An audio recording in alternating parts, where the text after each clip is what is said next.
Ahoy, hoy. Welcome, everyone. It's Outside the Cinema Time. Yeah, it is. Your weekly source for Tubi original content. Future cult classics of America. Some of them maybe. And the world. Some of them maybe. Maybe, but we are still running through what came from Tubi. Mostly two reasons. Number one reason is Tubi is free. And both of us have access to it. And there is a large glut of stuff that we haven't reviewed on there. Two, it really has been pretty good so far. Yeah, I haven't been too In terms of show content. Yeah. I can't say that all of the films have been A+ content, but I will say that overall they've made for good content for the show and interesting reviews. So Yeah. Some we'll some leave it I at may that watch for the again. time being. Some I will not. Yes. Today we will be doing two Tubi Originals. Again, the Tubi Original tag is not necessarily mean that it was made by the people at Tubi, but it was picked up for distribution by Tubi. Yeah. And I've learned a lot about distribution and distribution models in the last week and a half because Kyle and I signed a deal with a sales agent for Don't Forget to very Leave nice. to do distribution stuff. Now, So I've been learning a lot about it. We found people that were really behind the film, truly got what it means, and we felt they're going to work hard to find it the right home. does that exclude in my any other screenings you would set up, or is that still yours? Nope. Okay. Nope. Film festivals that we're put in for are still a go. That's good. If we were to sign some sort of deal, and in that deal they said, "Hey, listen, no more screenings." Just if Tubi decided that they were going to pick it up as an original, and they were like, "Hey, it's now going to be a Tubi only thing. You need to pull out of film festivals and you have to cancel any screenings." And it would be in the contract. But. Okay. So hopefully we'll have some news on that in the coming months. I don't expect it to be an overnight thing or anything like that, but it was truly it was truly good to have a couple of meetings with some people that got it and understood the importance of it and understood no, this is not a film that just should be dumped somewhere. It needs to, we need to find, whether it's educational sectors or whatever, whatever we can do to get. I'm gonna be honest. I think a people. place like Berkeley would definitely benefit from showing musicians that. A lot of places Yeah. would. I mean, That's just different top of my rehab facilities and rehab networks, and people that are in ongoing recovery, and there's a lot of different ways that it can go. And for those of you guys that have had the pleasure of, or not necessarily the pleasure, but have had the chance to see Don't Forget to Leave, I know a lot of people, say that. They're like, "Oh, this would be," I had a brother that was struggling. I had a cousin that was struggling. So we'll keep you abreast of the situation on that. Again, we're hoping maybe by Christmas time we'll have some more concrete news. But as of right now, that's ongoing. We don't have any other confirmed screenings at this point. We do have a number of film festivals that are we're waiting to hear back from. One thing I am finding, and this is a little behind the curtain for everybody, is a documentary that can't be packaged with more like a Survival of the Film Freaks or things. It is actually a lot of. I've gotten feedback from multiple film festivals that are like, "We love your film. It's great. We really appreciate what it is. We just can't program it because we don't know where to put it Anywhere. It's because not that tough. Well, no, but you're gonna run out. What are you gonna run a block of horror movie shorts and then play Don't Forget to Leave? Why not? No. Why not? No, you can't do it. You can't do that. You absolutely. The curation of film festivals is such a meticulous thing. I mean, you could do it in a way where it goes. If you're showing horror stuff, then you just there's got to be one that's with music. But yeah, it's not a horror. Well, that's the movie thing is, I get that. Yeah, or because we've we played Somerville International Film Festival and they liked it so much they didn't care. They ran it and then they ran their shorts block after it and didn't care. But I get it. Knowing that I've gone how many film festivals I've gone to now, it is not an easy, and it's a feature that runs, over an hour, 40 minutes too. So actually it's down to 138. We cut a little bit more out of it. It is not an easy film to program. And I get that, which is why we knew when we made it, like, its home is going to be when it reaches its streaming platform, wherever it is. Yeah. Is where it'll be. Because then you can choose to watch it at your time. You can take a break if you need to take a break. And so on and so forth. But yeah, so that's going on with that stuff. What else do I need to plug? Whatnot. Follow me on Whatnot. Follow Old School Edge, OTC Threads. I'll put a link in the show notes to it, but I've been doing the Whatnot streams now for a couple weeks. It's going pretty well. So I guess I've sort of inadvertently become a thrifter, and I'm selling band shirts and movie shirts and hoodies and all kinds of stuff. So follow me on there. I've done mostly early in the day shows. I'm going to try to do maybe a couple night shows, maybe end of this week before my surgery next week, which is the next thing we'll get to momentarily. But the Whatnot stuff has gone really well. I'll run dollar auctions on stuff, and since I'm new to the platform, I don't have a lot of followers. I had a guy I ran a Nike hoodie the other day that was like an $85 hoodie that I sold for $1. But here's the thing, though. Like, if I'm selling other stuff more than that, I don't mind doing, like, that's. Oh, if your steal. overall is higher, that makes sense. Yeah. Yeah, that's a great steal for the guy. Yeah. It's the type of thing where it's like, and I just got like, I keep gathering stuff, and I just at some point I just want to. And it'll also have him. He'll come back and look again because you got a good deal. Exactly. May even tell people about it. Who knows? Yeah, no. So if you go to Old School Edge, look up Old School Edge on Whatnot at whatnot.com. Follow me there. I will also post a link in our show notes to it so that you guys can take a look. And I'm also, like, I have buy it now stuff, and then I have pre-bids available. So if for some reason you can't make the show, which, I get it. People have a life. You can't always schedule around it. But if there's something you see there, you can put in a pre-bid on something. And the way that works is, say there's a hoodie there that you like, and you're like, I'd like to get that hoodie, but I don't know how much it's going to go for. So you can put a pre-bid in of say $50. Oh, okay. I won't sell eBay. It's sort of. I mean, Whatnot is live eBay in a sort of way where it's just all contained within a short amount of time. All right, that's good. That 30-second auctions or whatever, as opposed to like over a week. Yeah, that helps me put it in a place in my head, so now I know. Yeah, so if there's like a hoodie you like and you're like, I'll buy that, but I don't want to spend more than $50 on it. You put in a pre-bid for $50, and then when I run that item, you automatically get put in as the high bidder up to $50. Makes sense. So basically, somebody would then have to outbid you it to 50. I think it's usually increments of either $2 or $3, depending on it. Somebody would have to put in $52 to outbid Makes you. Sense. Otherwise, but then if you put it in and I start the auction at $10 and nobody else bids on it, you win the item for $10. Okay. So it doesn't automatically go up to the top number. No, it wouldn't automatically go to 50 unless I put in that $50 is the lowest thing. Does that make sense? It actually does. Cool. Good. And then there's also our Patreon, patreon.com/outside the cinema. So if you'd like to follow the show there, help keep the show alive, keep DIY podcasting alive, despite what Joe Rogan says, that's the place to support us. All the money we generate through Patreon goes right back into the show, paying for our hosting fees, paying for any other miscellaneous costs that come up, microphone breaks, any of that stuff. That's how you know you're supporting the show directly. What else? Is there anything else I need to plug here? I don't think so. Yeah. I don't think so. Yeah. So the films this week, The Last Exit, which is known under another title, The Bone House. Yeah. Yeah, that's a totally different type of movie. Yeah, we'll get into that. And then the other film, Lowlifes, which I was glad with these two that I didn't do much research on them because they both kind of have like twists to them. Yeah. Which I thought was pretty cool and a little bit unexpected if you would be so inclined to take.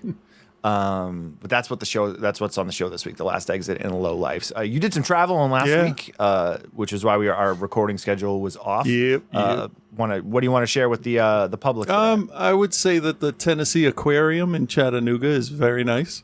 I took a lot of pictures. They had American alligators, and I hung out with those dudes for a little while. Alabama was okay. I only went down to starts with a B. Birmingham. Ooh, that was fuzzy. Went down to Birmingham and went to the McWane Science Center's IMAX for screening all the stuff that they want us to run, for us to buy. I took a lot of notes.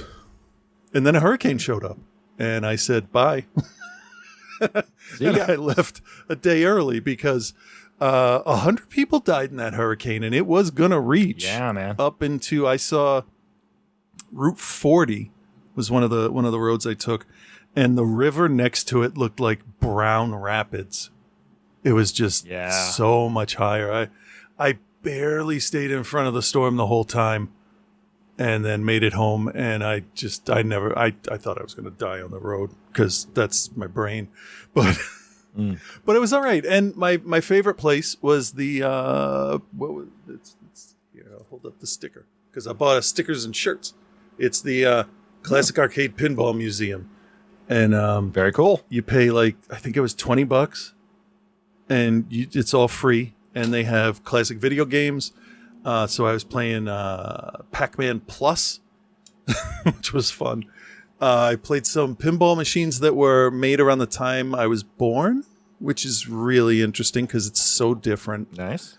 I got to play. This was the most fun. I forget the name of it, but I played a game that was made 3 years ago, and it was totally different than other pinball machines. It vibrated. The table would vibrate, and it would do like what you would do before you get the tilt. It would do that with stuff. But you know that one hole where you fire the ball in, it goes down the vertical ramp and then comes right back up. It's just down a hole and back up. This shot the ball out so fast it made me jump, and so quick it barely cleared the hole and it was back up. But they only made 250 of those tables, so I was happy I played that. I'll look through. What's the one? Huh? The arcade that's up in Conway. That's the biggest arcade in the world. Yeah, I can never remember the name of that. I can't remember. Fun. I was going to say Super Happy Fun Time, but that's not right either. What the hell is the name of it? Where is it? New Hampshire? Fun. It is called Fun Spot. It's in Laconia. It's Laconia, not North Conway. Oh, okay. Have you ever been there? No, Laconia always seems too far away, but it's really not. It's barely 2 hours. Okay, yeah. And then there's Fun World in Nashua and Playland Arcade in Hampton.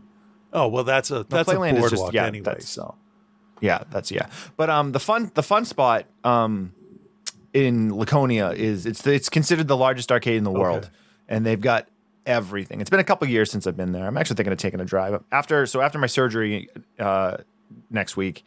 I'm gonna after I heal up. I told Mel, I'm listen, I'm gonna go to a hotel in New Hampshire for 3 days on my own with nobody else and just do some stuff. And I think I want to head up that way and hit the fun spot again. Because since I last surgery, I've had literally zero time alone, and I could use a few days to just kind of chill. At first, I didn't want to go down on my own because I like being with my children, which I know not everybody does. Not my kids. I love being with my family. Don't get me wrong. This has nothing to do. But no, like my Ellen was saying that we all every now and then need time away from everything. What we do, all our normal stuff, the people that we want to be around, because it's good. And I was forced to do things I wouldn't normally do, like talk to people and go in and order food at places I've never been in. So that was fine.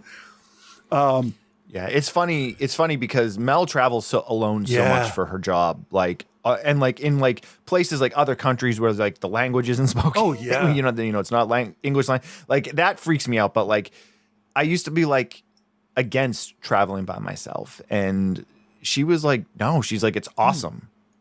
She's don't get me wrong. She's it's not that I don't want to go to places with you, but she's sometimes it's just cool to be on your own. I think the first time I took a trip on my own, was I went to Disney World by myself. This was a while ago, but I was all right, yeah, this is pretty good. But then when I went to Las Vegas for AEW Double or Nothing 3 years ago, and realized that like Mel doesn't really want to go to Vegas anymore, which is fine. And Travis isn't old enough to really go to Vegas to be able to enjoy the majority of the things. So I went for the wrestling event on my own by myself, and I had the best friggin' time because I wasn't beholden to anyone's schedule. Yeah, not in a bad way. I know exactly what you're meaning.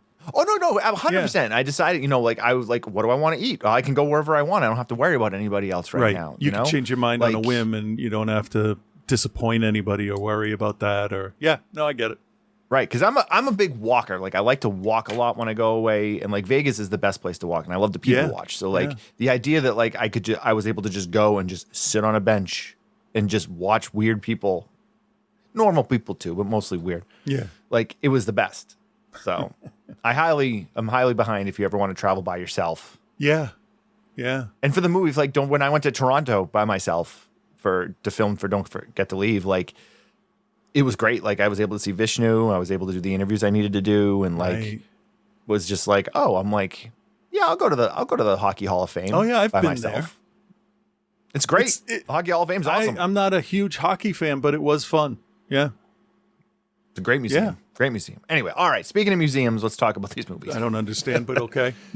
It doesn't. It's it's just a matter of the fact that I realize we're like almost 17 minutes into the show, and we haven't started talking about. I do have something to talk about. I remembered. Oh, here we go. So the GSCA, the Giant Screen Cinema Association, it seems like every 6 months they have these, you know, show us what you got, what are you working on, what's upcoming, where's your final cut, that kind of stuff. And it's basically selling it to the audience. The film buyers. I was a film buyer while I was there, which is nice because I've never been one of those. The next one is March 11th and 12th. That's a Wednesday and Thursday. My kid's birthday is March 12th. They're going to turn 17. Jesus. It's at Universal Studios in LA. Oh, nice. I will walk there if I have to.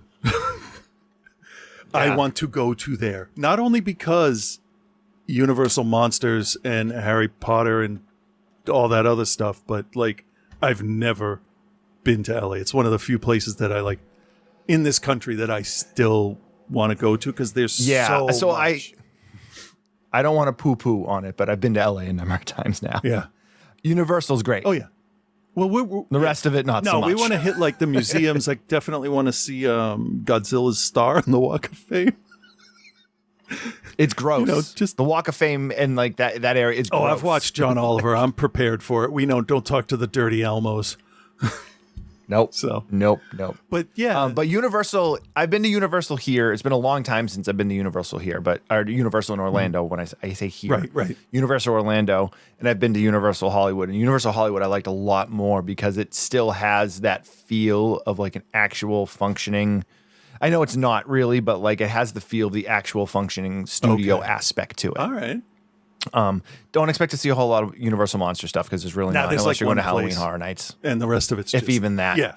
I've already looked over the map. The hotel we'll be staying in is immediately across the street, which is really nice. And I will have to go into the park to their IMAX theater for this whole thing. So the thing is, we'll probably end up using it as a vacation because my part will be paid for by work. So it's the best. Why not? Me and Mel have done that a number of times. Yeah. Because Ellen wants to definitely see the La Brea Tar Pits, and we go to the zoo, and Nova wants to do some kind of BoJack Horseman kind of sightseeing tour. Meanwhile, I'll do the Arrested Development, go get a frozen banana thing. But there's just so many like shows and movies and art and music that we like and it's all there. Oh yeah, everything's there. Like I forget where we were going. We were going to, I don't know, film an interview or something, and we realized that the place we were going was across the street from the exterior of Superstore. Oh, really? Yeah, it's probably not there anymore. The show's not on the air anymore. But like, I was like, I thought it was like a legit store. No, it was just like an area that they had repurposed and they had made the exterior for Superstore. Wow. Huh.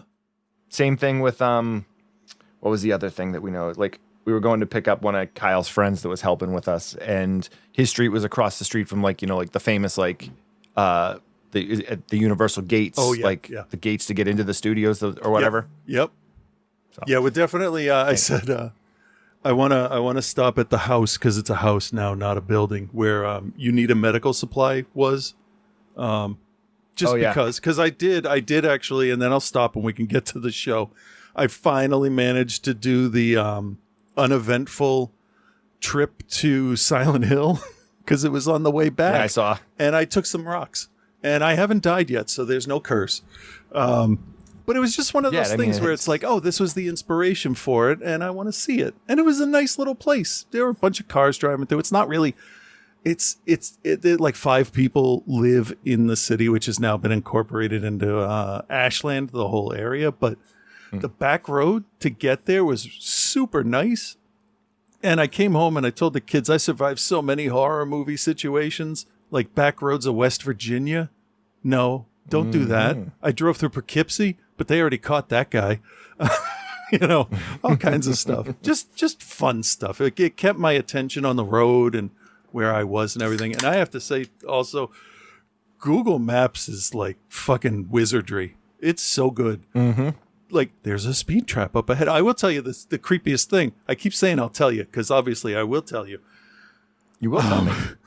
When you're headed to Centralia, Pennsylvania, and it tells you to take a turn because there's traffic up ahead, and then it says, you are on the fastest possible route. And I'm like, oh, shit. Do we need analog horror during this whole thing, too? I don't need that. Go away. It was just funny. I was just trying to stay awake and have fun. I don't know.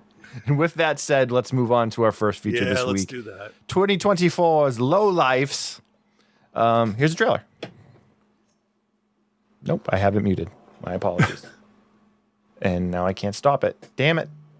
All right, sorry. I've been using the friggin' board for the Whatnot stream, so everything's different. It's time for this evening's entertainment.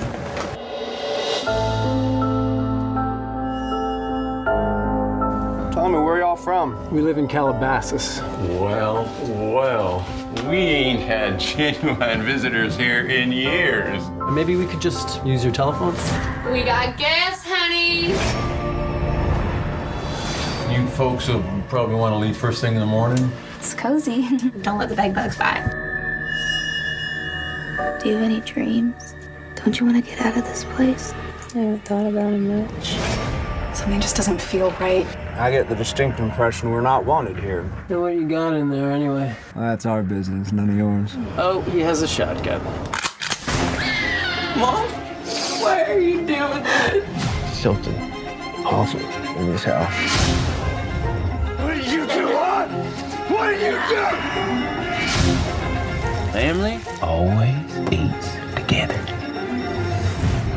I'm gonna make this slow. Help me! Run! All y'all are monsters!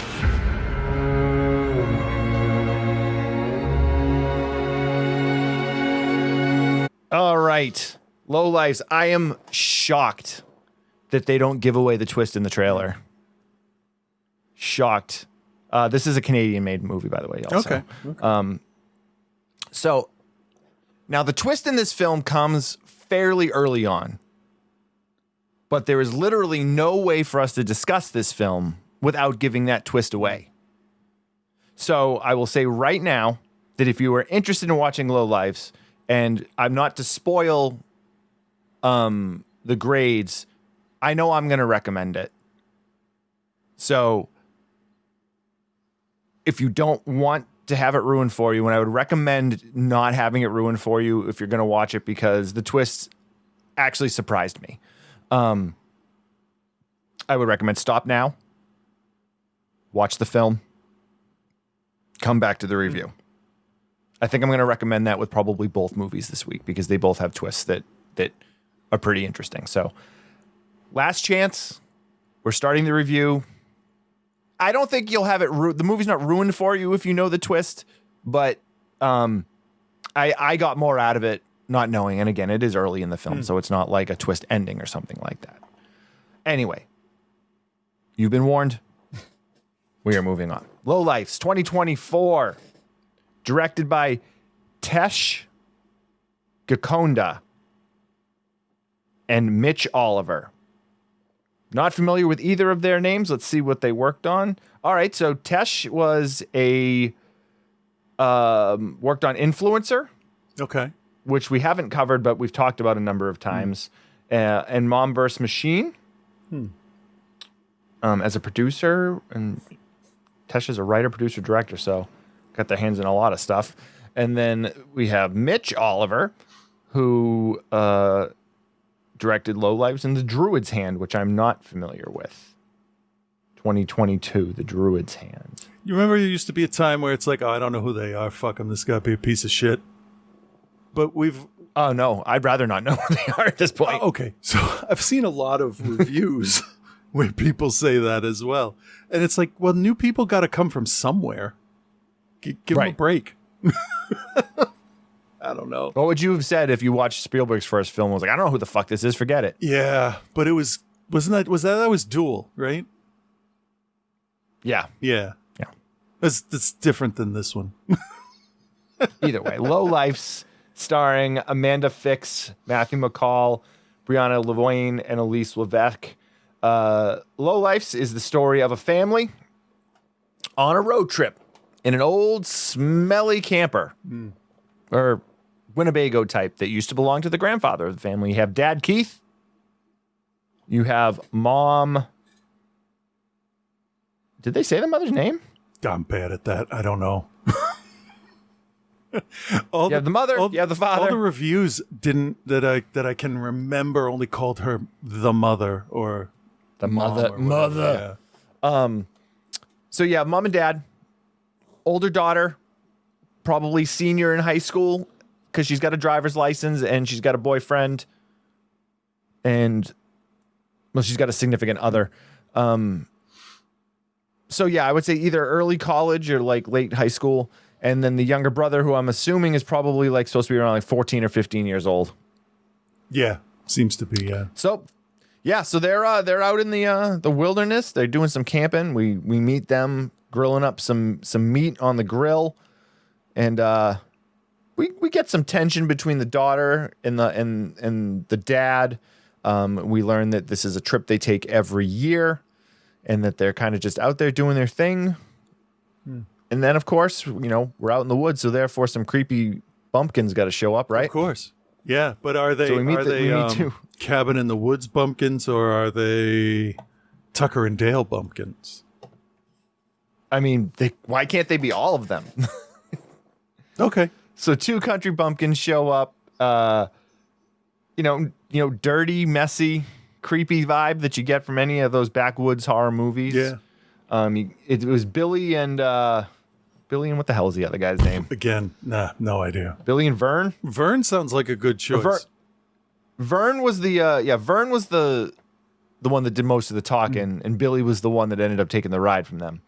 So they're just talking, and they're like, yeah, where y'all from? We're looking for Melior, who was the man we see get killed in the very beginning of the film. Sorry, I didn't mention that. There's a standard very stalk and slash killing that opens the film before we meet the family. So they're just like, we're looking for him, and we don't know what's going on, and, have you seen him? And they're like, oh, no, sorry, I haven't seen him. And, we get that vibe of these guys are creepy. There's something wrong. They shouldn't be here. The family seems to be, very, like, careful with what they're saying. They don't want to set them off. Very tried and true, classism stuff of like the rich white folk from Calabasas, California, talking down and not registering the threat or maybe they're registering the threat that they could be here, but maybe also like reading into it being too much of a threat or whatever. But either way, it's that classic tried and true backwoods guys. They're going to come and they're going to get you or whatever. So they end up going about their way after kind of a creepy confrontation between them. They head off, and then the family's like, well, we should probably get out of here in case they come back or whatever. Yeah, they say that, but does anybody ever really get away when they say that? No. It's like an Italian movie. It's like, oh, hey, we got to do something. apparently that doing something is going to the Alps and drinking J&B instead of whatever. I don't remember the name of that movie, but I remember how pissed I was at it. Yeah. So the father is like super controlling in like the way they're doing things and the way that like, you know, they have to drive the way that he wants to drive and they have to do, you know, and the daughter's like, he's angry with the daughter because she's on her phone talking to her significant other and like, just like being a kid. Just her being, you know, a 17-year-old girl, like, and him being an overprotective white middle-class father. But look at him too. He's got the pedophile glasses. He's got a really severe, angular face. Like his whole deal makes him look iffy to start with. It's very like 1980s Wall Street, like Gordon Gekko, like slick back hair. Yep. American Psycho Patrick Bateman type Now look it's to him. So you're like, this Creeper in guy's the a fucking library. weirdo. Yeah. Yeah. You should probably put some porn on your computer so that we look creepier. What's that episode of 9-9 is so good when that is. He's like, takes him to the library and Jake's like, I can feel the heat coming off of your exterior. He was good at that. I'll give him that. He was good at that. Good creep. So they get back in the camper and they're driving. They get a little ways away. They're having a conversation about how, like, you know, they get some things they got to do. They're heading up north or whatever.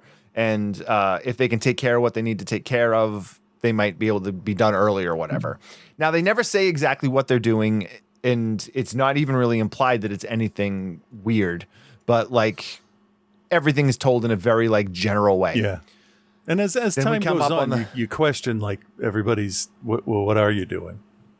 Yeah, there's something else going on. But then we come across the two Hicks again. Their truck is now broken down, and Billy and Vern are on the side of the road, and the wife is like, hey, listen, just drive around them. Yeah. And, you know, just we'll go about our business, and we can call the police or whatever down the road or whatever. Right. And he's like, no, let's see what's going on. So the dad opens the window and he's like, oh, the truck broke down or whatever. And he's like, it'd be really cool if you gave Billy a ride back to the house. You're going to drive by it anyway. If you could just drop him, that'd be really and they're still being creepy and forceful, but they're not really necessarily like asking anything that's like super out of like the ordinary. Yeah, it's not a like, red flag request. Right. They're like, listen, it's a long ways away. The guy, he's like, I'll keep because he has a shotgun. Like, oh, he's got a gun. And he's like, no, he's like, there's a lot of wild animals out here. I'll wait with the truck if you can take Billy to the house and he can send somebody back to pick me up. No big deal. Yeah, it's more he's of an orange out flag. because, yeah, it's still creepy because like, they're like, we don't know who these guys are. And they definitely gave off weird vibes before when they were like, hey, how about we go into your camper and have sex with your daughter? So they agree. They take Billy in and they start on their way. And this is where the twist comes. This is about, a half hour into the movie? It felt like it. Yeah. But I'd say between 20 and 30 minutes into the movie. So they're just talking about things. It's like, oh, yeah. He's like, we were looking for my brother, Milior. He went missing. We can't seem to find him. Like, oh, you know, that's too bad or whatever. And the son is got a thing of Mad Libs. And he's, you know, saying, all right, adjective. And they're all like filling in the Mad Libs. And Billy takes the book from him and is like, all right. He's like, let me do one. And he starts flipping through the pages and he's like, hey, these are all filled in already. And like the kid's freaking out. He's like, that's not what we do. You don't do it like that. And you can tell he's kind of got like maybe some Spectrum stuff or something. That would make sense. Yeah.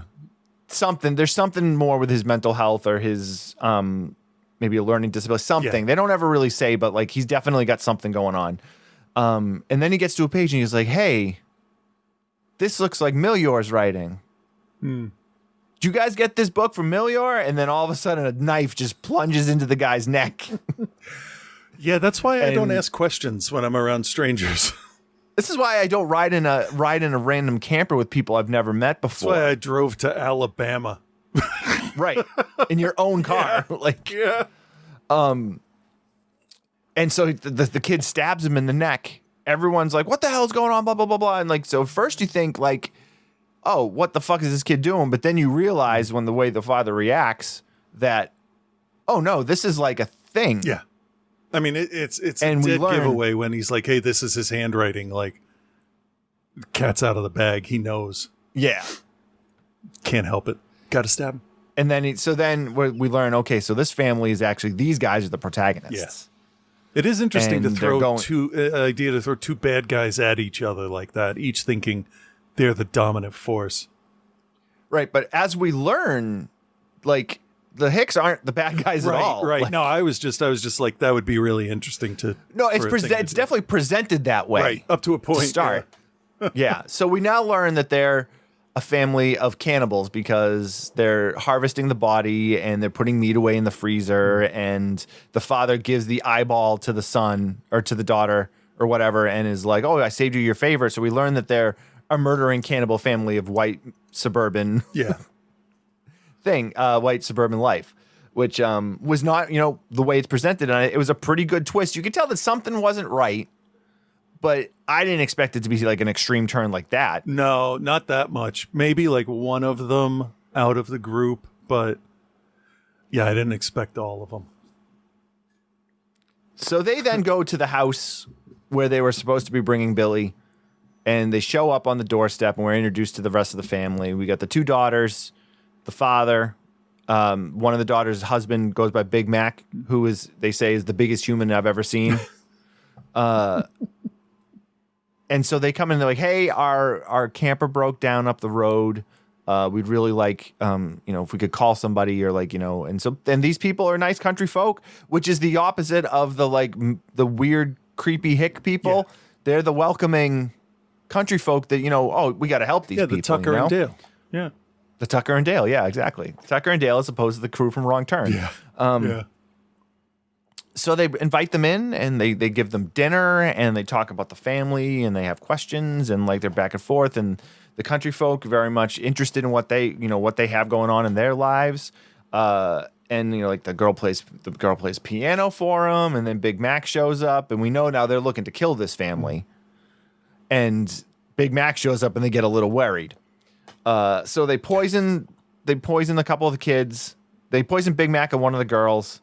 With this poison chocolate that they have. And basically then after dinner, they're like, well, you can't, the closest phone is in town. We don't have a phone out here, and there's no service on the phones or whatever. course. But there was service because the daughter called our partner. Yeah. Either way, it doesn't matter. Yeah. And so basically then the remainder of the movie from that point on is this family trying to stalk and kill this nice country family that's in the house. But we get thrown a little bit of a curveball because the daughter, we learn, is a lesbian, and she fancies Savannah, which is one of the two daughters. Mm-hmm. So she basically goes, they're going to share a room together, and they decide to share a bed. And before she's gonna do some lovemaking with this girl before she kills her. And it was really interesting because that Amy character, I kept expecting her to turn and be the good guy and be like, this is wrong, because the whole time she's talking about how she doesn't want to do this anymore and all that. And she doesn't want to do it with them. Is what it really comes down to.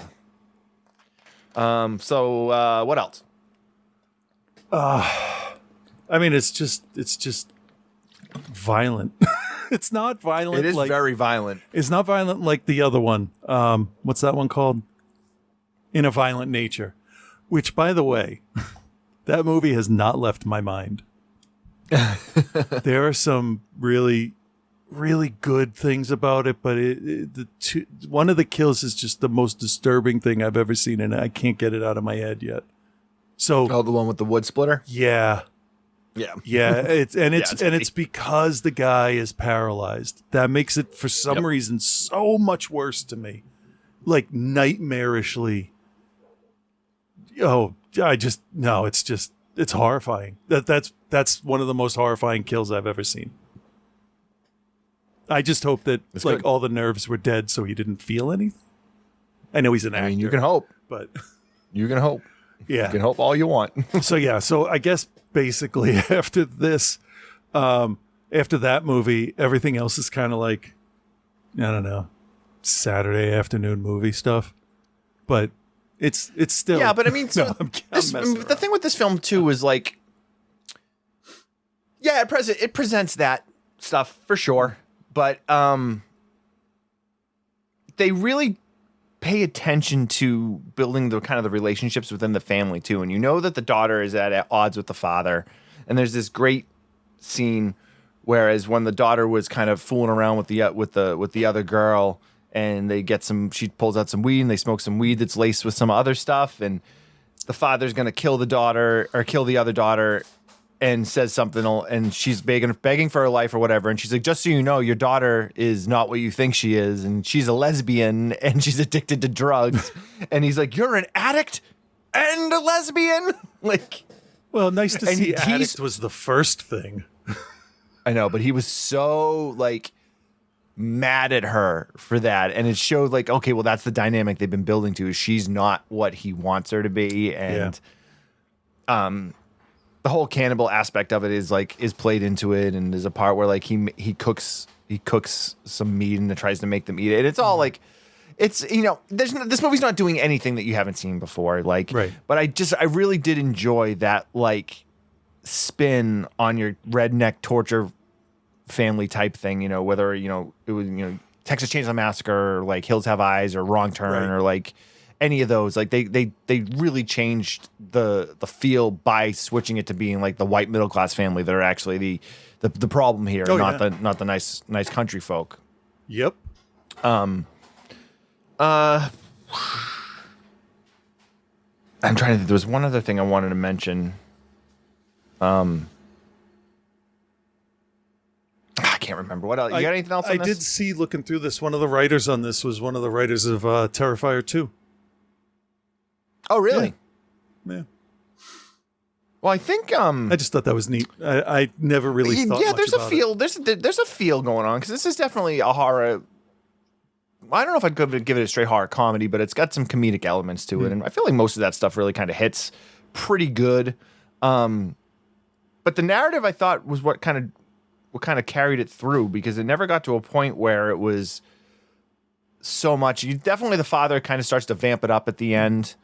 Before he ends up getting, got to get the losing the mind personality.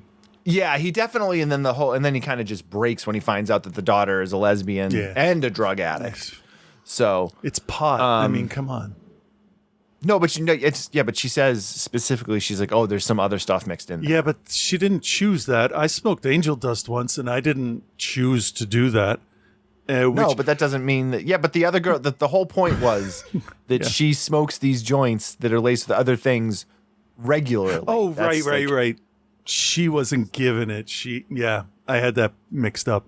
She offered it to her. Yeah, I had a conversation with my kids the other day. I'm like, look, I can't stop you from taking drugs. I don't want you to do it in unsafe places, blah, blah, blah. But don't ever, ever take anything that's already prepared. Don't take rolled joints. Don't take packed pipes or bongs. Nothing. Because that's how I did angel dust. I trusted somebody that I shouldn't have, and I probably should be dead from that. But I got lucky, and everybody listening to me Well, at least you're not a lesbian. Well, I mean, I like women. Actually. I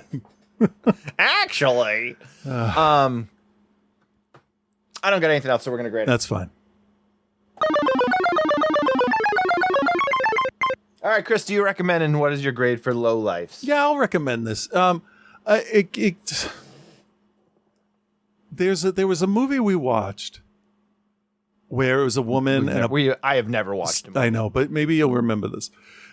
Where the cover art for it is like a darkish color with yellow, and it's a woman wearing a gas mask. I think somebody's trying to open her eye up.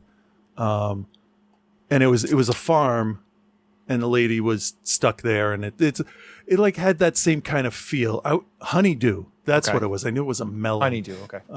But it wasn't called melon or cantaloupe. It's sort of vaguely reminded me of that, which I like that one to a point. A good atmosphere is always it'll bring up a lesser movie if it feels like House of a Thousand Corpses is just straight up other movies. It's a Tarantino version of a horror movie, and right. But it had a nice greasy, oily, gritty, dirty atmosphere, which kept me interested.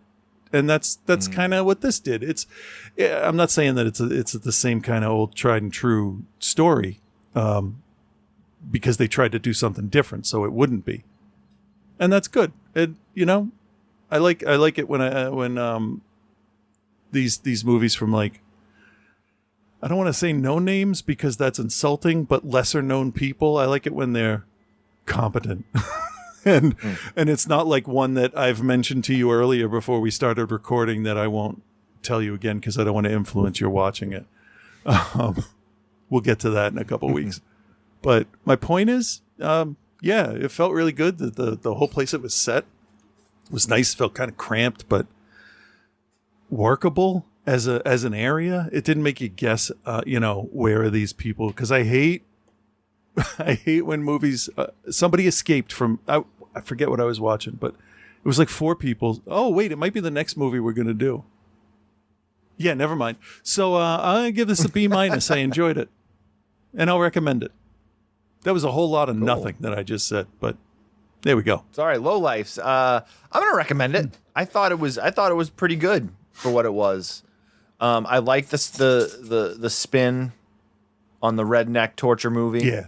I like that everyone kind of had their part to play in it too. The son was a little bit crazy and had some mental issues going on. The wife was just kind of like, it's a lot like Raw, actually. A bit, yeah. The family aspect of it. But the father was the guy that was the father. He was good too because he definitely gave off that vibe. Yeah. Of he's just teetering and there's something's going to push him and then it does and you're like, oh yeah, this guy's fucking nuts. And it's nice that it's not the thing you would expect it to be. Yeah. And the very end of the film, I could totally see it coming. Like I could totally see it coming. It's tough sometimes to hide that kind of stuff. No, but it and it's like, so the person that ends up getting away at the end of it is not the person you want to get away. And I could totally see him like, oh, she's going to go outside and this is going to happen. And it totally played exactly the way I expected it to. But that was kind of fulfilling because I was like, all right, cool. So they were thinking exactly what I was thinking. So that is a plus. Yeah, that's good. So Lowlifes, in terms of a grade, I will give it I'll give it a B-, or I'll give it a straight B. Okay. I thought it was pretty good. I like the way it was shot. The music worked for it. Again, it's not doing anything you haven't seen before. There's no like creative like cinematography or like anything like that. It's actually pretty standard, but for this type of movie, like a standard look and feel works. Yeah, it's not trying to be more artistic than it actually is. Yeah, like you talked about in A Violent Way, where there's points in A Violent Way or in A Violent Nature that like the art aspect overtakes your storytelling. Well, you can only film like, a guy walking from behind so many ways until you got to experiment with something. Right. So Lowlifes gets a B from me and a B- from Chris. Pretty good. Tubi Original gets the approval. Yeah.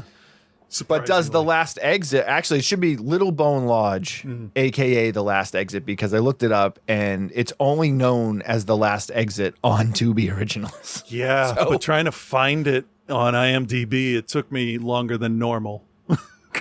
So if you search The Last Exit, it shows up, but it shows up under Little Bone Lodge. And the only reason I realized that was because it's essentially the same poster art. Yeah. So I do have a trailer for that. Let's take a listen. Take your time. Anybody help! We have to help them, Mama.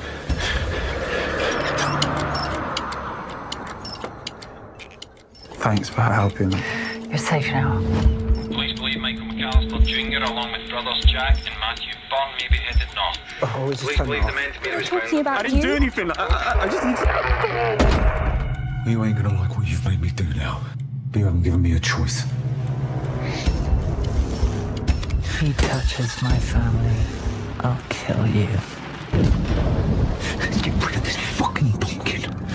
Just the two of you running all this land? That's right. And who's this? I'm sorry, I don't.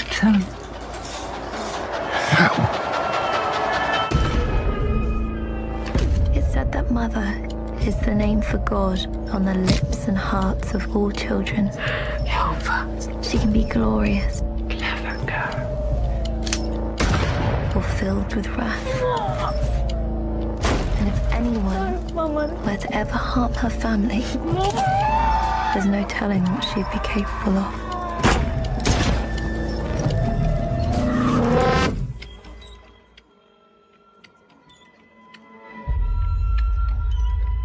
Okay, Little Bone Lodge or The Last Exit, 2023, starring Jolie Richardson, who most people would probably recognize her from Nip Tuck.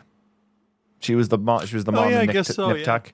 Yeah. Yep. She was the mom. She was in The Patriot and 101 Dalmatians and stuff too. Yeah, she's been in a bunch of stuff, but that's probably what she's most well known for. Is her role in Nip really Tuck. good in this. Everything yes, else very good. notwithstanding, I thought she did a good job. Yes. So if you watch that trailer, the twist is not really hidden. No, 10 minutes in, you know exactly. Well, I do. I know exactly what's going on. I can't. They had me going. Okay. Until close to it hitting, I would say, because I would say that the film takes a shift at about the halfway point, like 45 minutes or so, and I realized it kind of like as it was happening, which I think was the point that they were trying to get across. Because I knew nothing about this one either. I hadn't watched the trailer or anything. Yeah, me either. But so we get that voiceover from Sadie Silverell, who plays Maisie, who is the daughter, talking about, the mother protecting and, messing with the mother's family and all that stuff. And we see Jolie Richardson outside of their farmhouse, tending to the sheep and like doing all the things and, locking up a section of the barn or whatever. Yeah. And she comes inside and we meet Maisie, the daughter, and Pa. Clifford Samuel plays PC Adams. I'm sorry, that's the cop. Oh yeah, that's right. Who was the father? Who played the father? Liam Harkins? No. Detective Pa. Roger Ajobi. Okay, yeah. And he's we're told he was in an accident and he's now can't in a wheelchair, can't communicate, and is in a semi, well, not vegetative state because like he can eat and stuff, but he has to be like fed. Yeah. And so they're doing their thing, and it's Pa's birthday, so they made him a cake, and they bring him in the cake and stuff, and they're having a night, and they are talking about how there's a big storm coming through, big rainstorm coming through, and then as they're sitting down to finish their dinner and stuff, there's a bang at the door, and we hear this is a British film, by the way. We hear Harry Cadby, who plays Maddie, outside screaming for help. My brother's hurt. We had an accident. We need your help. And so she stands up and she's like, well, we can't help you here. Yeah, well, fuck off. Yeah, and totally, because like they live in the middle of nowhere. Yeah. And she's like, how did you find us? And he's like, oh, we drove off the road, back up. And she's like, yeah, but she's like, there's nothing we can do for you. Yeah. And he's just like, please. And you start to realize that the guy on the other side of the door, he's got something wrong with him. He's like, he's got some sort of mental, learning disability or something. Yeah, this one I found way more insulting than the other movie. Because he has moments where he turns into Rain Man, and he doesn't exhibit that level of whatever he's got the whole time. He can be a normal person having conversations, but then flips out and hits himself in the head. And the two personalities just never really clicked as one person for me the whole time. Okay. But that's not going to maybe not ruin the whole movie for me. Fair. So Ma decides to open the door. Yeah. Because the daughter Maisie's like, we have to help them. She realizes there's something wrong with this guy, opens the door, brings him in. The brother's out cold. He's got a piece of rebar sticking out of his stomach or out of his side. And she's like, all right, well, she's like, bring him in. They get him on a table. She takes the rebar out. She stitches him up and gives him some medicine and stuff. And we see that what? Where'd the fucking rebar come from? I don't know. I thought that too. We see the accident. Also, if a hospital is an hour away, 100 miles away, so an hour and a half away, like, how did he find the house? Like, you see where it is at the end, right? You see how remote it is. There's no way that they should have been able to find that and that guy still be alive. And he dragged him the whole way there. Is that what they're telling me? Yep. That's asking a lot. That's tough to swallow, but that's what they're doing. Yeah. I mean, it gets them in the house. That's what you really want. Yeah. So that's fair. So she, patches him up, and we see Maddie's got, some things going on. And she basically makes them some food and gives them some dry clothes. And we know that these guys have done something. Yeah. That was bad. And because we see Maddie in the bathroom getting dressed, and he's talking to himself and reciting things about, being the fire. And we know that they've done something wrong. Yeah. So eventually the brother Jack comes to, gets up, sits down at the table with them. They get the food, and he starts asking a bunch of questions, and Mama's answering them as best she can. And he's cordial to her, but not very. He's thankful that she helped them. Yeah. But he's like, but we have to get somewhere. We need to use your phone. And she's like, oh, we don't have a phone. Of course not. Nobody has phones. Nobody has a phone. First movie, nobody had a phone either. Yeah. And she's like, the closest phone is a public phone in town if it's still there. And he's like, well, we have to go there, and we have to go there now. And she's like, well, no, because there's a crazy storm coming through, and I'm not driving you there. And that's a reasonable reason.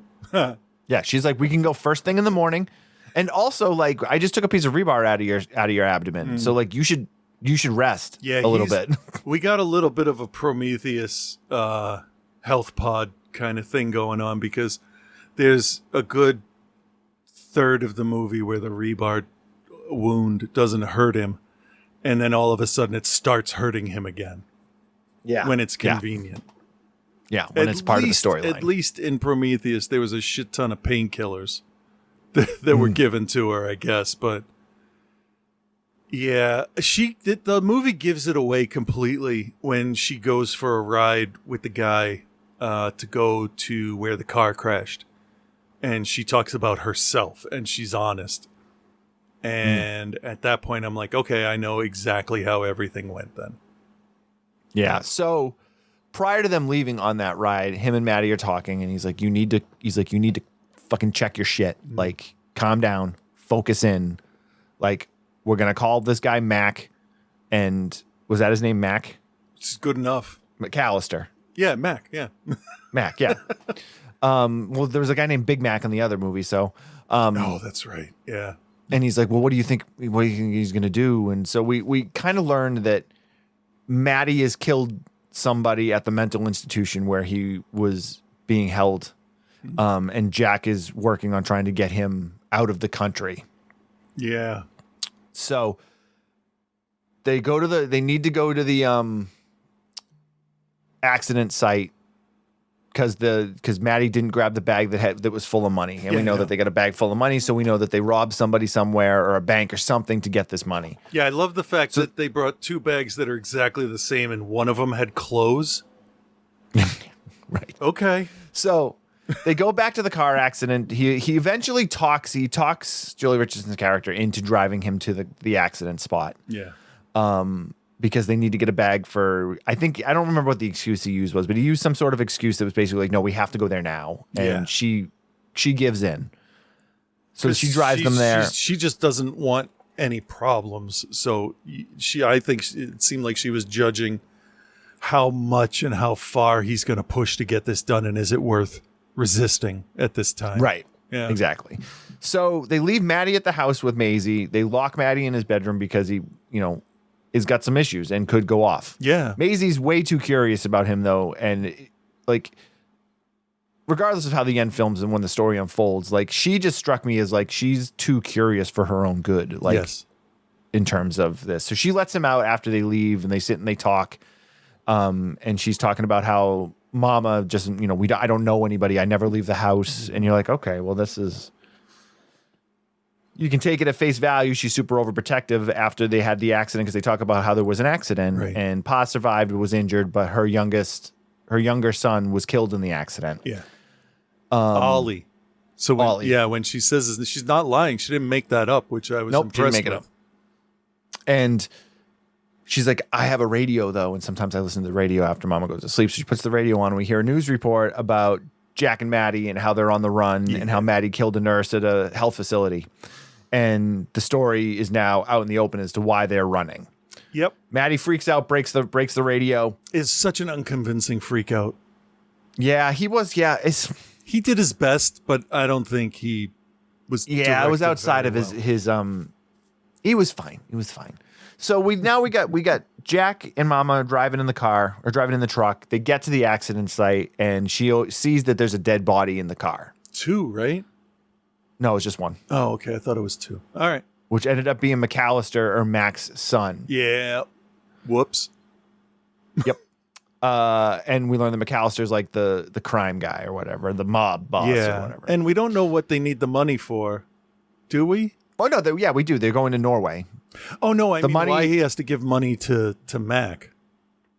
They're giving him the money to get out of the country. Oh, is that what it was? He's going to get them out of the country and take them to Norway. Okay. They didn't spend a whole lot of time explaining that, and I might have sneezed while they said it or something. I mean, they didn't really need to. Maddie just basically was like, "Oh yeah, we're going to meet someone, and they're going to take us to Norway." Okay, because in my head, after I watched that, the idea I got was that they were going to give him the money, pay off some debt that was owed, so that no one is looking for them or following them at all. So I think that was all part. I think that was all part of it because then Jack realizes that she's seen the dead body. He pulls a gun on her and is like, "Well, you've seen this. I was hoping to not have to do this, but now we're going this route. So take me to the phone."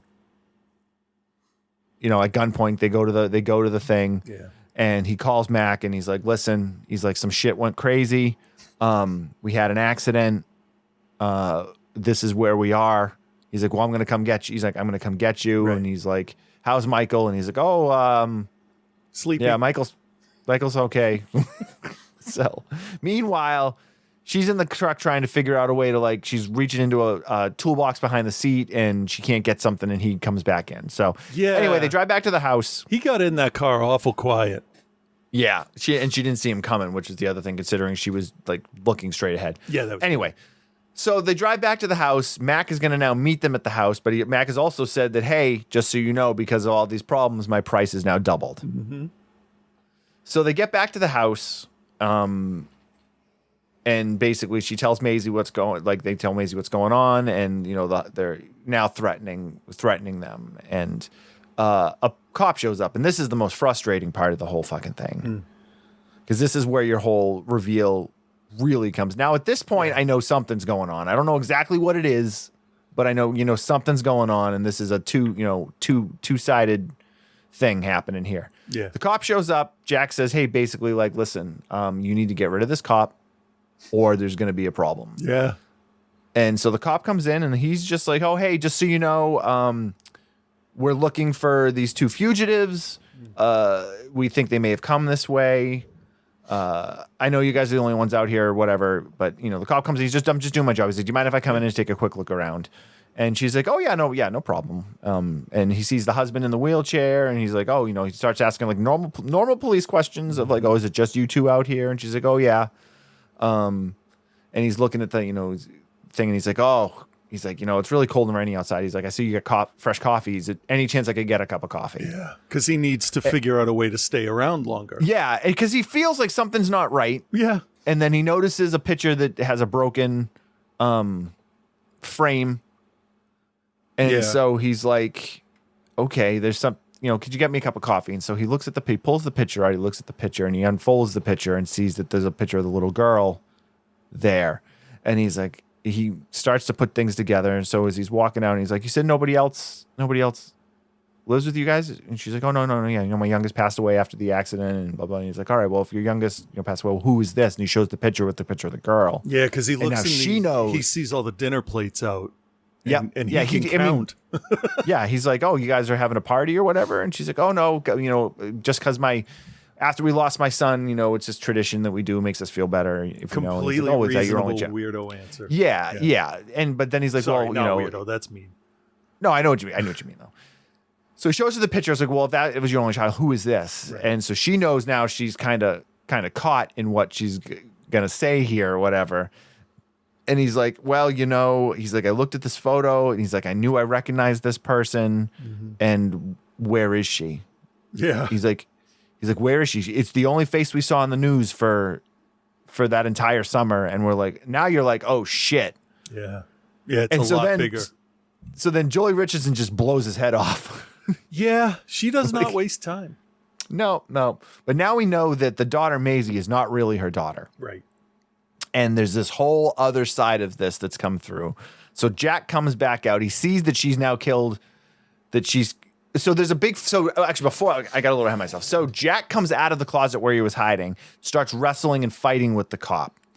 So Jack thinks that the cop is putting together what was going on with their situation when it really didn't have anything to do with their situation. So he came out for no reason. Right.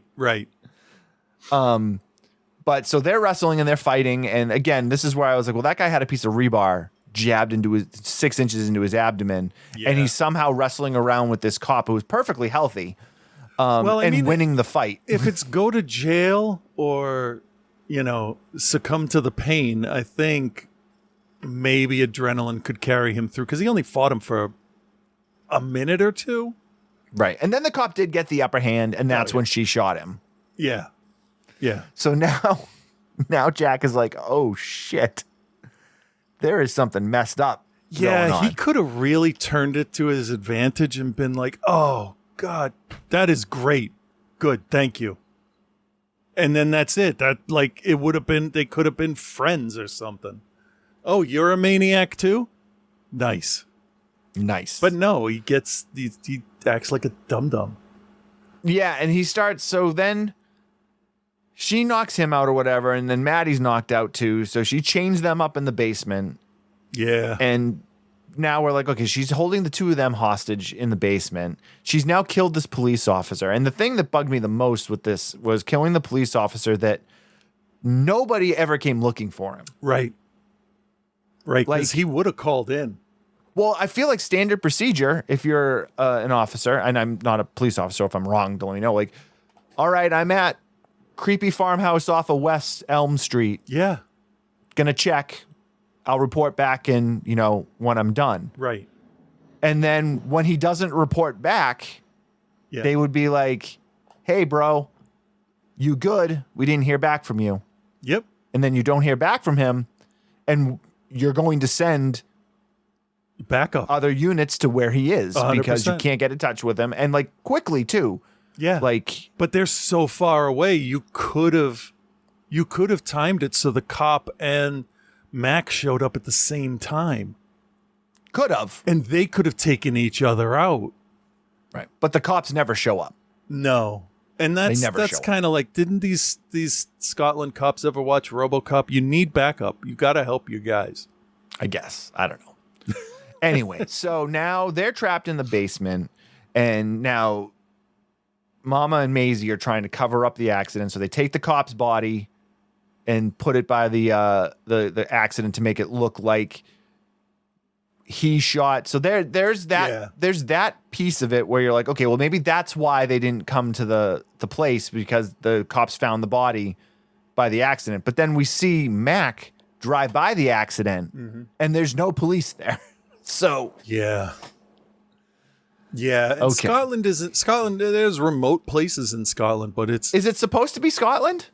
Well, I thought it was just somewhere. It was in the UK somewhere in the Well, the news reporter on the radio. Well, I guess Scotland is just somewhere in the UK, but the news reporter had a Scottish accent, and I didn't notice it. Let me just. I'll take a look. Well, I'm just looking right now. Well, it was on the water as well. You find out at the end of the movie, which I don't know. I thought they were in some valley in the middle of nowhere. I might not. I mean, it could have been anywhere in upper Britain or And there's a point too, I guess, where Maisie says to him, "Where are you guys from? Because you talk funny." Yeah, but the mom, okay. So God damn it. I really liked the mom's acting. I thought she was great. She was intimidating with a look. She looked absolutely as controlling as you would want her to be. Yeah, she's got a severe look. Yeah. And she used it really well. But her accent was like a Mexican jumping bean. And it would just land on different accents every time she started to talk, because I thought she was from Texas, and then I thought she was from England, and then I thought she was from the Dark Ages. And it's like, come on. Well, Nail I mean, that Jolie down. Richardson, she is British. She's from, I believe, She from is? London. Yeah. Well, her mom is Vanessa Redgrave, or not Vanessa, Lynn Redgrave. Okay. I don't keep track of that stuff. But didn't it sound then like they were trying to have her have a she could have been doing that in front of the people. I honestly didn't notice, to be fair. Anyway. Yeah. Yep, Didn't it's the notice. Scottish Highlands. Okay. That's cool. Took me a while, but yeah. Also, was it a farmhouse? I mean, yeah, it was a farm. Because they get the sheep and like, yeah. there's a bunch of times where they're like, oh, just the two of you are able, or just the three of you are able to tend to this farm. Yeah. I guess the last shot of it, when they're pulling out and you get that landscape looking shot, that just kind of. So once you kind of get the reveal and she's holding them hostage in the basement, the whole film kind of just like plays itself out. Whereas like so Jack and Maddie are able to release themselves, but then Mama starts playing Maddie against Jack and basically goes, oh, he never took care of you. He never wanted to be there to help you. I'll take care of you. And because he's simple jacking it or whatever, like, he's like, oh yeah, well yeah, she's gonna take care of me. You don't want to take care of me because it just shows how weak-willed he is. Fuck you! I don't want to do anything with you. You should have died, not mom leaving or whatever the hell. And the Whatever kid, the story is. the kid has a great response. He's like, yeah, dude, she left you as well, and that kind of threw him off. Yeah, he got kind of pissed about that. Yeah, which I liked, because you can't just make him feel like shit because she fucked you over too, and you're hiding it, and you're not facing it, and that's the whole movie is about those two just not facing any of their problems. Yeah, they're literally running away from them. Yeah. So either way, he finds this whole like dark back rooms that are all like wired for video and stuff, and he finds. I'm not going to get into he finds crazy shit, and we learn that this mama character she's fucking nuts. Yeah. Like, her idea of retribution and payback is like on a level that a professional wrestler wouldn't go to. Basically, it's I'm going to make sure you can never fuck with me again. Yeah. Or no, it's more, well, you took from me, so I'm taking from you. Yeah, I mean, that's that we just said it different ways. True. But she like rubs it in. She's vengeful. Like, she's rubs it in a way that you're just like, this is just fucking wrong. Yeah. Like, yeah, it's not an equal. It's not an eye for an eye. It's a life for a fingernail. It's like, yeah, you took from me and now I'm taking everything from you. And there's nothing you can do about it, and you're going to have to watch it all happen. That's what makes a bad guy. Yeah, and she's really good at it. And I remember, it's been a long time since I watched Nip Tuck, and I never actually finished it because once they brought Rosie O'Donnell in, I was like, yeah, I'm all set with this show. But I remember her character also ending up being super vindictive in that too. Well, she's good at it, isn't she? Yeah, She's the actress, she's very good not the yeah. So yeah, put her in the roles that she excels at. Makes sense. So. All right, speaking of excels, we excel in scoring and grading, so. All right, Chris, Little Bone Lodge, a.k.a. The Last Exit. What do you recommend and what's your grade? I'll recommend it, but I'm going to say that this was, for this show, not a surprise. Not much happened in here that I wasn't like, well, obviously. But if you don't try to figure out the whole thing while you're watching it, you'll have fun. And which is what we always do, so. Yeah. I will say that Ripley, my daughter Rip, she absolutely nailed the reveal with the father. And that was before we found out what the mother used to do for work. So okay, good for her. And we just sat there for a little bit, just like wrecking on it, because she had some good comebacks. She had some good remarks. real quick, before I give it the grade, I'm going to forget to tell this story. Nova wears a bunch of bracelets and like heavy metal jewelry and stuff like that. And she was walking into the room and she dropped something like a heavy ring or a bracelet, and it made that ting on the ground. And without pausing or looking up from what she was doing, Ripley said, "Would your tampon just fall out?" And I could not stop laughing. And that kid's gonna get me. She's going to one up me one day, and I'm not gonna be able to have a comeback for her because I've trained her too well. But I'll give this. I'm in between C minus and C plus and B minus. I think I'm gonna go C plus. Okay. Because it's not as clever as I was hoping it would be. Okay. But they didn't really treat the twists like twists, more like reveals. Like in my head, there's a difference between the two. If in case anybody's wondering. I agree with you. So yeah, a recommend and a C plus, B minus, somewhere around there. Okay. All right. I'm going to recommend it also. It's pretty good, I think. Jolie Richardson's acting really carries it. Yeah. For sure. The writing is not the best, but her performance outshines the writing in the film. It's also very dark. It's a very dark in terms of like you can't see anything. That's true. So, but the Dark and Stormy Night thing works. I think the story works, even if it isn't revealed in the best possible way, or in like, because there's ways they could have hit it a little bit better. But at the same time, I think I like almost as much, if not maybe more, the like little hints as opposed to just the like turn on a dime. Yeah.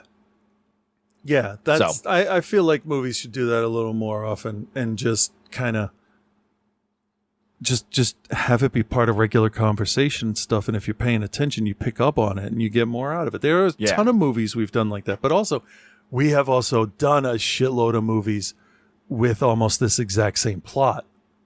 True. You know, like even, what was it? Speak No Evil. Sort of the same idea, except in the same world, for sure. They all willingly went to the house they shouldn't go to. Yep, we're gonna hear a lot about Speak No Evil when we get to Scott's segment. So, okay. So I will say that I will recommend it. I will give it a B minus. It's good. It's not great. In terms of the Tubi originals that we've watched, it's the darkest of them. Yeah. Which was nice because we have watched like the Sin Turn, which might as well have been a Lifetime movie. You know, that's still, though, it wasn't bad. I'm really surprised how much even later I'm like, that wasn't bad. I just... No. But it was just a straight drama, and that's weird for me. Very strange. So yeah, B minus and recommend is what I will give it. But now Joe's back. Yeah. And he watched Psycho 2. Oh, right. So let's see what he thinks of that. Well, hello, Bill. Hello, Chris, and hello, OTC Nation. It's your boy Joe here, fresh off a week spent at Universal Studios Florida, which I highly recommend, A+. Bill took me this week back to Kern County, California, which is about an hour or two. Would have been better if it was Cobb County, Georgia. Watch Psycho 2. Semi-relevant to this week's movie, I'm going to go back to last week, because the movie did it first. Psycho 2 opens with the full shower scene from Psycho. It's one of the most notable and well-known scenes from the, I'll call it the Middle Ages of horror.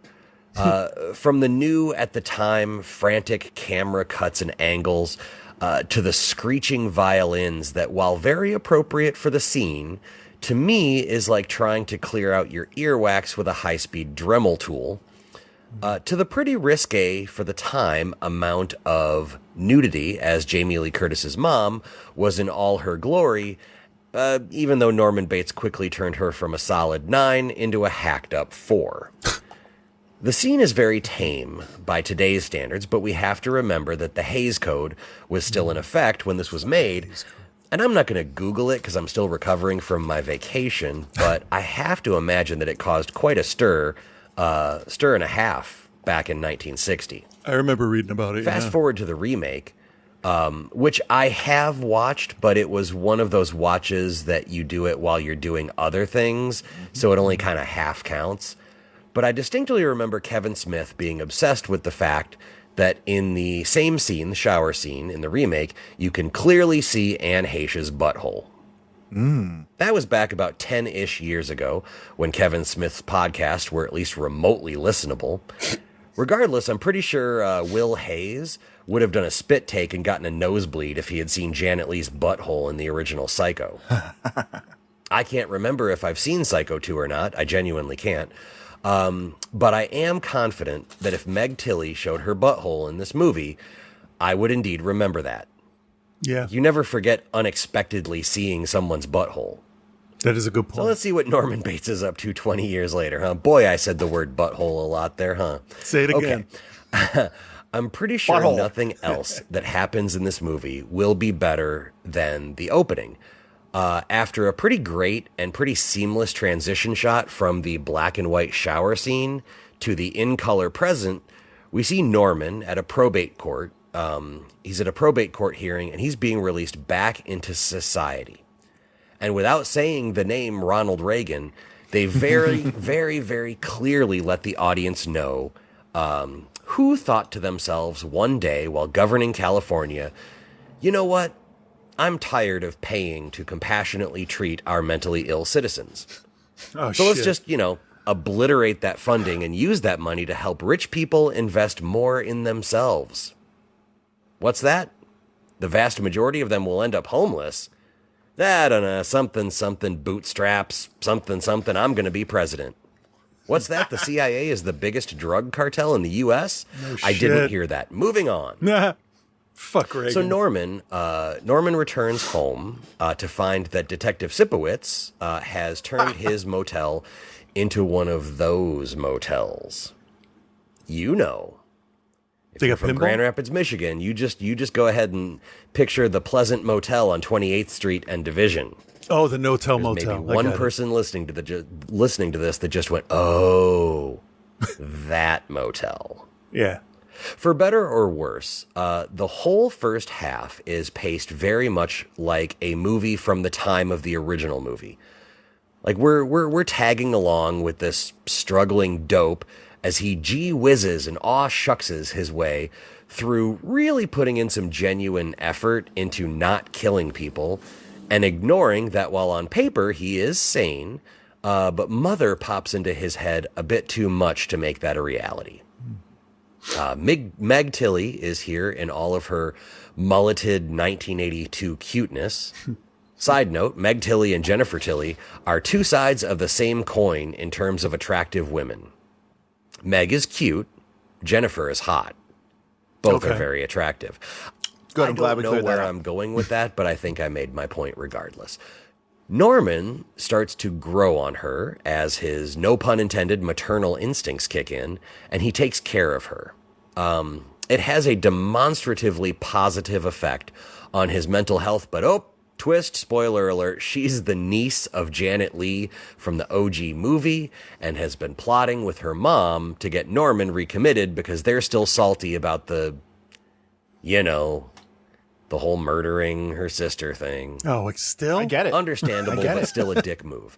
Meg Tilly quickly realizes that two wrongs don't make a right, even if three lefts do. That's right, and three tries do. to protect Norman from her mom. To be fair, though, the best way for her to do that would have been to call the cops and stooge off her mom's plot. Like, sure, you're probably going to do some time for accessory. But, like, if it's your first offense, like, you're looking at, like, a year in county tops. You're not even going to go to prison. So while she wants this to go well, she's definitely not willing to take the smart road to get there. I'm just saying. Did I mention that Robert Loggia's here? No. Robert Loggia. He's Norman's shrink. Can you fucking imagine Just get Robert your shit Loggia together. being your psychiatrist? Listen, I'm sick of listening You're to you talk. disassociating again. Get it the fuck together. We're going to win this Robert football game. Loggia. Sorry. Sorry. Where the fuck is Scott Bakula? My bad Robert Loggia impression. And Kathy The Ireland. ending gets a bit clogged up with all the things they could have explored in the first 2/3 of the movie. Like, there's all the stuff between Meg Tilly and her mom. Norman's mom apparently wasn't his mom, but his aunt. So who we think of as his mom was his aunt, who raised him while his real mother was in an institution, and she shows up in like the last 2 minutes of the film, and he ices her. Like, what the fuck? It just.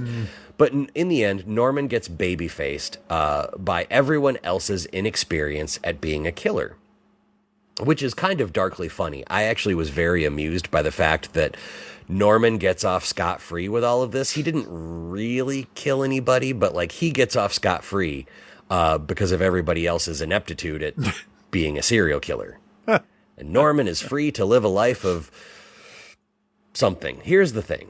The good. There is a lot of very real psychology at play here, and it is treated with both respect, but for thrills as well. They understand we're watching a movie. It's summed up by the old saying that hurt people hurt people. True in life, true in the movies, especially true in this movie. The bad. I mean, do you mean apart from taking a deep dive into Anthony Perkins' Wikipedia page and realizing that he had kind of a really sad life?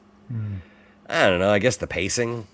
It was like the OG. It was like save it all for the end, but they had way more to do in this movie than they did in the first, so it felt like way more of like a bottleneck of information and action at the end. I don't know.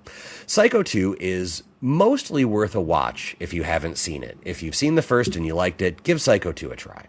I'm going to give it a C+, and I'll be back next week with the Anthony Perkins directed Psycho 3. Until then, be good, everyone. Should be interesting. Yeah. Should be interesting. All right, speaking of interesting, I have to find Scott's segment. It's here somewhere. Let's see here. I know he said, I was talking to him midweek. He was on my stream with me the other day, the Whatnot stream, so. Good. He bought a shirt from me. It was nice of him. Nice. All right. If you thought my Speak No Evil review was long, just wait until you hear my Speak No Evil review.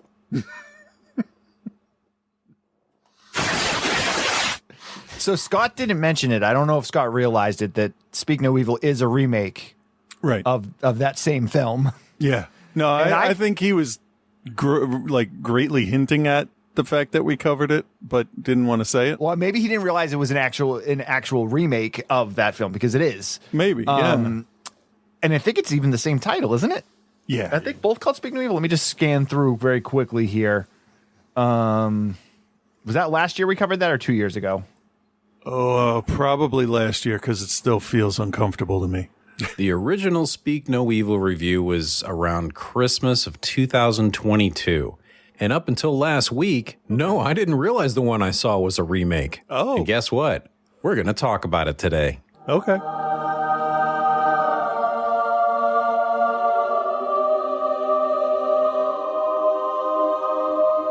What? Yeah. Holy shit. Yeah. With Reverend Scott. That's me. I'm weird, so. Yeah, you are weird. Whatever.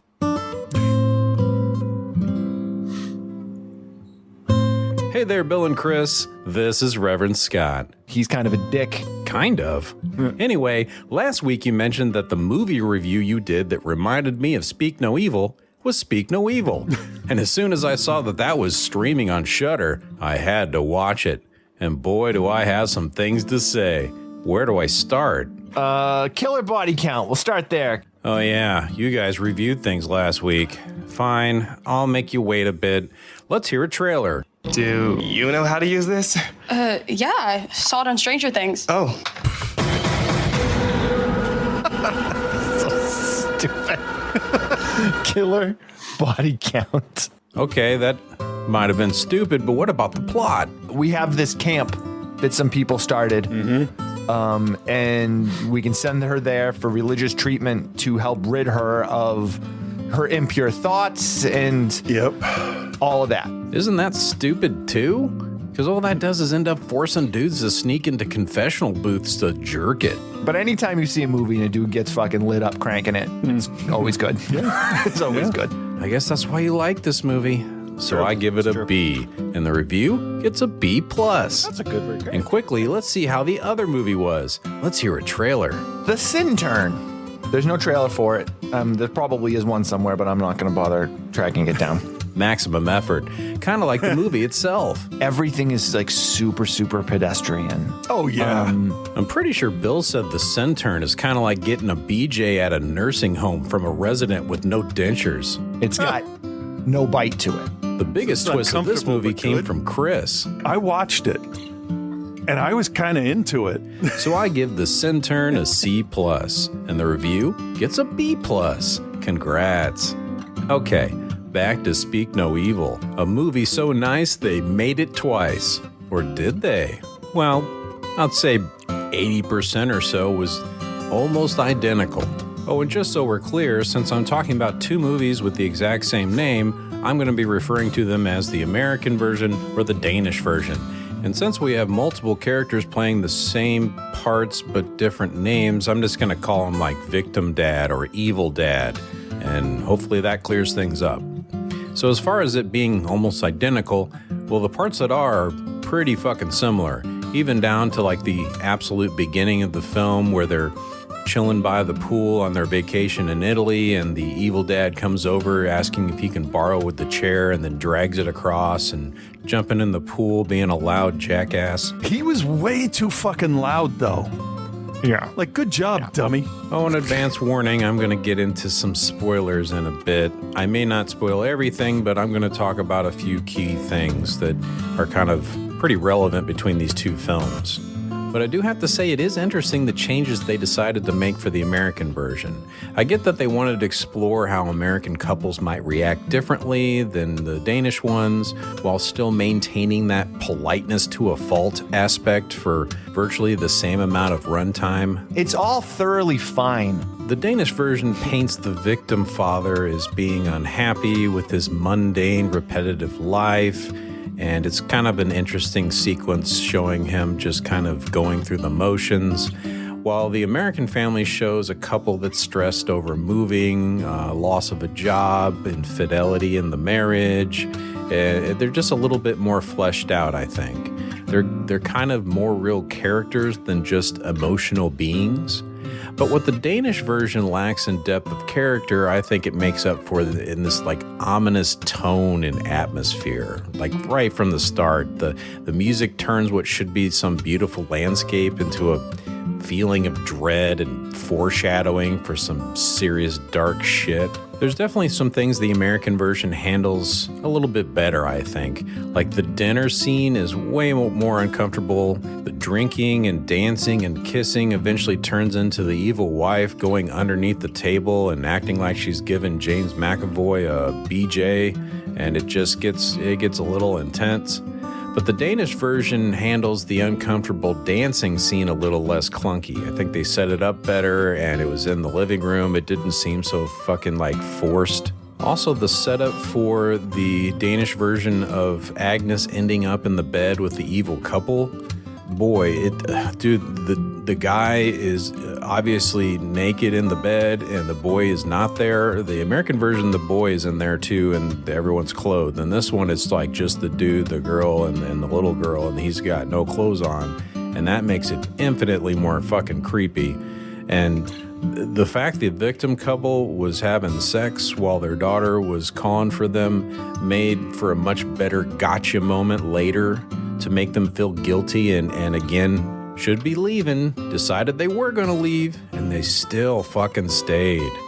So now as we get into some spoilers, that's where most of the differences show up, especially that kind of like last 25 minutes or so.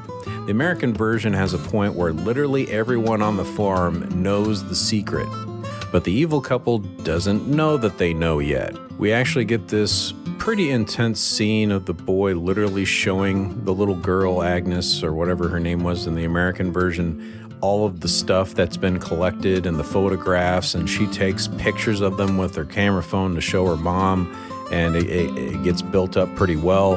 The Danish version has a little less hand-holding than the American one in regards to how the victim dad finds out about all of the things that the evil parents had collected at their home and the photographs and everything. And it's like a series of the TVs on, leads him to the waters running, leads him to seeing the door open outside, And as far as I can tell, I would assume that was the little boy doing that to show him what's going on. And we know the evil dad was around because we see him briefly smoking a cigarette, and then it cuts to the pool where the boy is taking his permanent swim. Having the American couple pretend to be happy despite knowing that they're in danger created some great tension, and it leads to a very American-feeling violent fight involving acid to the face, shotguns, a hammer to the brain, several deaths, breaking necks, and all kinds of shit. We find out the cook from the dinner scene in the American one is the guy that comes over and sells the victims' cars later, and the evil couple drains bank accounts. I mean, there's a monetary part to it that's absent in the Danish one. The Danish film doesn't really touch on a whole lot of motivation besides the evil couple being fucking evil. We can only assume there's some weird shit going on with the kids that they don't show, and I'm glad that they didn't. But the Danish version doesn't shy away from anything involving children. Between the young boy ending up dead in the water and that tense scene with the young girl getting her tongue cut out and bleeding all over her mouth, the American version doesn't kill the young boy or any of that good family. In fact, that boy eventually kind of has his own moment where he gets to smash someone's head in with a giant rock. And it's very satisfying in the film. And I see why they made a change for the American audience, because the Danish ending was not only dark as fuck, but legit had me getting angry at a man that was an innocent victim and everything. Yeah. His inaction was just fucking frustrating. Get in the fucking driver's seat and run the evil fucker over. Christ. But no, he just fucking sits there. Nice choice, dum-dum. Even after all was lost, he wasn't even at gunpoint or anything. He just kept following fucking orders. It's just too much. It's too much. I like the Danish version as much as you can like a film that ends so depressing and evil. It was pretty good. Watching the American Speak No Evil and then going back and watching the Danish one later is kind of like getting to the good ending of a Choose Your Own Adventure book and then going back to see how horribly wrong things would have gone had I made a different choice. The American version doesn't replace the Danish version in my eyes. Despite so many scenes being so similar and so many story points being exactly the same, the differences really do make a difference to me. I think seeing the Danish version first might have taken some of the punch out of the American one, though. The darkest part in the American one is just the reveal of the collection and the photos and the secret room and stuff. Then it gets like real exciting. But for the Danish version, that reveal was just the beginning of a downward spiral into a frustrating dark pit of despair. And I appreciate that. So I give Speak No Evil Danish Edition 2022 a B+. I will not soon forget that final car ride. Holy fuck. Not since I saw the end of The Mist have I had my brain placing me into the lead character's shoes thinking how I would feel and react myself during that same situation. But I would like to think that if that had been me in that situation, just finding my kid in some naked guy's bed, I would have already said, I'm leaving you, I'm done with this. Way before the rest of that movie had a fucking chance to happen. Well, I think the segment has gone on way too long already. But I'm curious on what you thought about my hot takes on Speak No Evil. Oh, well, that's probably AI. The only AI part of my script was the beginning and end and all the stuff in the middle. Plus, my voice is AI, so I don't actually have to read the AI script.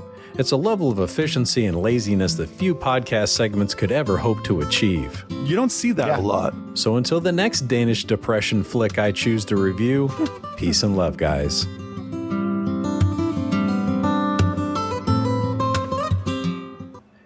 Bill, do you recommend people listen to Holy Shit with Reverend Scott, and why? I'm just like, fucking, no. Nobody even gets killed. I found out, I realized when Scott and I were texting back and forth last week that the Danish version of Speak No Evil is just like so fucking dark and so nasty. And the American version is the version that's for, like it's got like the semi-happy ending and stuff. And then I realized I made the joke of like, how good the original version was, it didn't make me want to beat the director up like the guy that directed Eden Lake. Oh shit! Guess who fucking directed the American remake of it? That's what I was figuring. That's where I figured you'd go.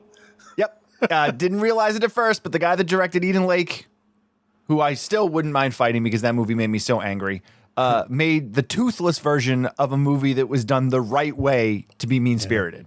If that makes sense, right? That makes sense? I understand why. You know, it's a different country. It's a different thought process between people and stuff. But, I mean, I could see it going the opposite way more than the way it actually went, where, like, the original version is if like, it was an independent somebody flick, made it would it have. out. Yeah. But it was made in the studios. It's a studio flick. So yeah. I think it's interesting that the guy that made the movie that was so so dark and just so mean-spirited for the sake of being mean-spirited, that being Eden Lake, made a toothless version of a movie that was mean-spirited and dark but done in the right way. Maybe he got too much shit from the studio about it. I don't know. Either way, I don't know either. I do like... Anyway... I do like that a movie can make you feel that heavily. That's nice. Oh, for sure. For sure. Yeah. Right. Guys, hey, join the Patreon, patreon.com/outside the cinema. Follow me on Whatnot at Old School Edge on whatnot.com. Follow Chris and I on Instagram at OTCBill and at Cthulhu. And you can join our Facebook group. Just search Outside the Cinema in groups. We will be back next week with some more. It came from Tubi. And then we will be going on a month-long pre-recorded hiatus. I'll be having a surgery, a ileostomy reversal surgery on October 9th. So send me money. There's no laugh. It's send me money. Well, I know. It's just laughing at how serious it is. This is a deadly serious situation. Send me money. Thanks for listening to the show, guys. We'll see you next week.